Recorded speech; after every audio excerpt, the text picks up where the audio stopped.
कर्नाटक में मोदी ने किया धुआंधार प्रचार, फिर भी कर्नाटक में बीजेपी की हुई बुरी हार। जिन सीटों पर सीएम योगी ने किया प्रचार, क्या है कर्नाटक की उन सीटों का हाल?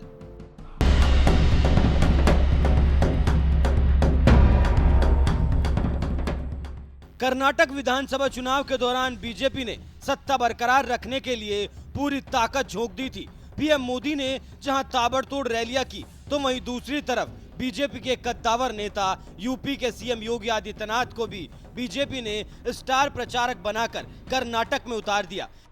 लेकिन इसके बावजूद बीजेपी कर्नाटक की सत्ता बरकरार नहीं रख पाई और हिमाचल प्रदेश के बाद एक और राज्य कर्नाटक भी बीजेपी के हाथ से चला गया। लेकिन सबसे बड़ा सवाल है कि यहाँ जहाँ सीएम योगी ने चुनाव प्रचार किया, उनमें से कितनी सीटों पर बीजेपी ने जीत हासिल की।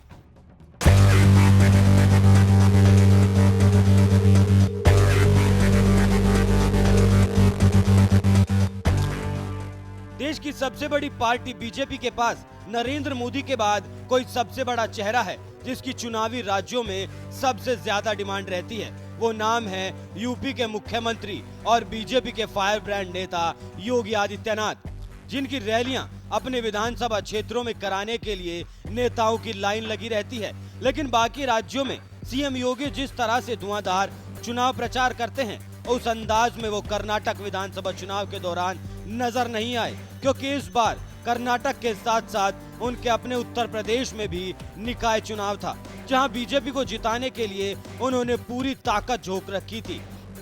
लेकिन इसके बावजूद सीएम योगी वक्त निकालकर कर्नाटक भी गए और 2 दिनों तक चुनाव प्रचार किया। पहली बार 30 अप्रैल को योगी आदित्यनाथ कर्नाटक गए थे, तब उन्होंने 4 विधानसभा क्षेत्रों में रैली की। दूसरी बार 6 मई को योगी कर्नाटक दौरे पर गए। इस बीच उन्होंने 5 विधानसभा क्षेत्रों में रैली और रोड शो किया।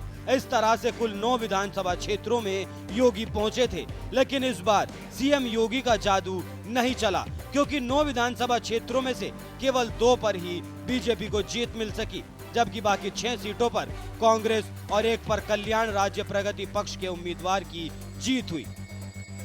इसकी सबसे बड़ी वजह मानी जा रही है कि चुनाव से पहले ही कांग्रेस की जबरदस्त रणनीति, उसने सबसे पहले पार्टी के अध्यक्ष पद पर कर्नाटक के दिग्गज दलित नेता मल्लिकार्जुन खड़गे को बैठाया और फिर चुनाव की बागडोर कर्नाटक के बड़े नेता डीके शिवकुमार और पूर्व सीएम सिद्धरामैया को दे दी गई।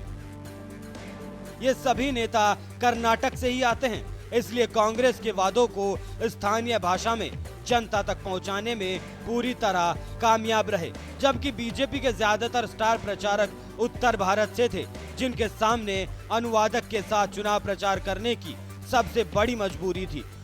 और इसी वजह से मोदी, योगी, राजनाथ जैसे बीजेपी के बड़े बड़े स्टार प्रचारक सही तरीके से जनता तक पार्टी की बात को नहीं पहुंचा पाए।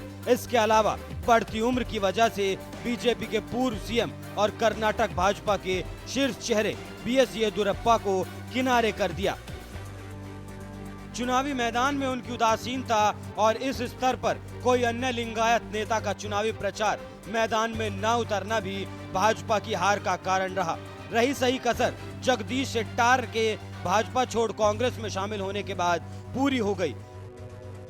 भले ही वो चुनाव नहीं जीत पाए, लेकिन पार्टी को बड़ा नुकसान कर गए। शायद यही वजह है कि यूपी में बीजेपी को प्रचंड जीत दिलाने वाले सीएम योगी का जादू दक्षिण राज्य कर्नाटक में नहीं चल पाया और आज बीजेपी कर्नाटक की सत्ता से ही बाहर हो गई। बहरहाल इस पूरे मामले पर आपका क्या कहना है? अपनी राय हमें कमेंट कर जरूर बताएं। नमस्कार।